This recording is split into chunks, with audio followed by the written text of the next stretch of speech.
Di penghujung abad ke-19, Amerika Serikat tengah mengalami transformasi besar.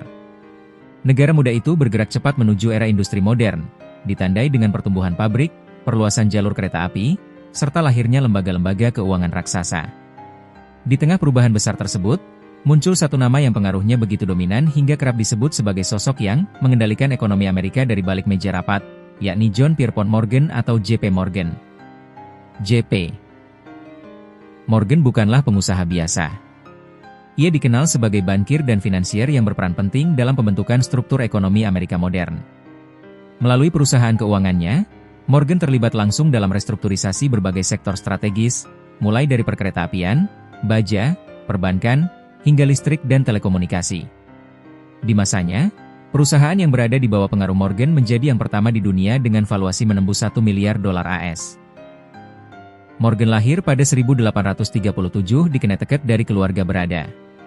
Ayahnya, Junius Spencer Morgan, merupakan bankir berpengaruh dengan jaringan keuangan internasional yang kuat, terutama di Inggris.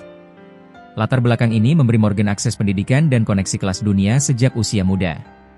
Ia menempuh pendidikan di Amerika Serikat dan Eropa, termasuk Swiss dan Jerman, yang membentuk cara pandangnya terhadap sistem keuangan global. Meski tumbuh dalam kemewahan, masa kecil Morgan diwarnai kondisi kesehatan yang rapuh. Penyakit kronis membuatnya lebih banyak menghabiskan waktu dengan buku dan laporan keuangan dibandingkan aktivitas fisik. Pengalaman tersebut diyakini membentuk karakter Morgan yang dingin, rasional, dan berorientasi pada logika serta perhitungan. Karir profesional Morgan dimulai di dunia perbankan internasional melalui firma keuangan yang memiliki hubungan erat dengan perusahaan ayahnya. Namun, ambisinya untuk mandiri mendorongnya mendirikan firma sendiri di New York pada usia muda.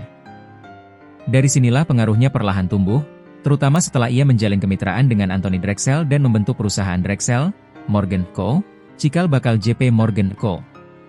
Peran Morgan semakin menonjol ketika ia terjun ke industri perkeretaapian, sektor vital bagi perekonomian Amerika saat itu. Di tengah persaingan yang tidak terkendali dan maraknya kebangkrutan perusahaan kereta api, Morgan tampil sebagai figur yang mendorong konsolidasi.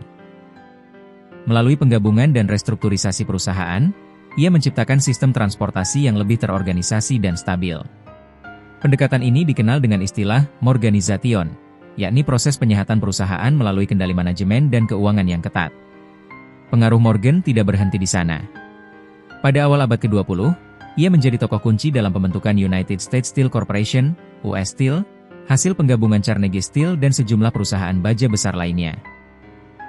Perusahaan ini tercatat sebagai korporasi pertama di dunia dengan valuasi lebih dari $1 miliar AS, sekaligus menguasai sebagian besar produksi baja nasional. Namun, besarnya kekuasaan Morgan juga memicu kritik dan perlawanan. Presiden Theodore Roosevelt, yang dikenal sebagai pendukung kebijakan anti-monopoli, menilai dominasi korporasi besar sebagai ancaman bagi demokrasi dan persaingan sehat. Gugatan pemerintah terhadap Northern Securities Corporation, perusahaan hasil konsolidasi besar di sektor kereta api, menjadi simbol benturan antara kekuatan negara dan kekuatan modal.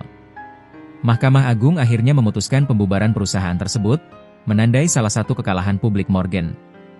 Meski demikian, peran Morgan justru semakin krusial saat Amerika menghadapi krisis keuangan.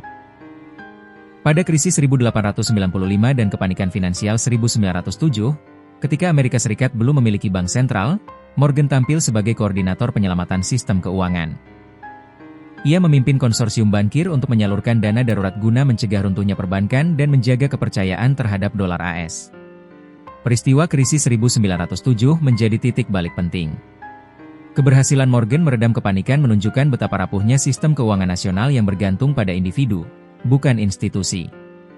Dari kesadaran inilah kemudian lahir Federal Reserve System pada 1913, sebagai bank sentral independen yang bertugas menjaga stabilitas keuangan negara. J.P.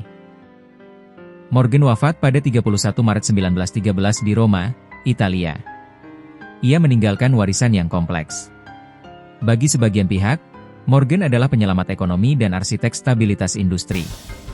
Bagi yang lain, ia menjadi simbol konsentrasi kekuasaan ekonomi yang berlebihan di tangan segelintir elit.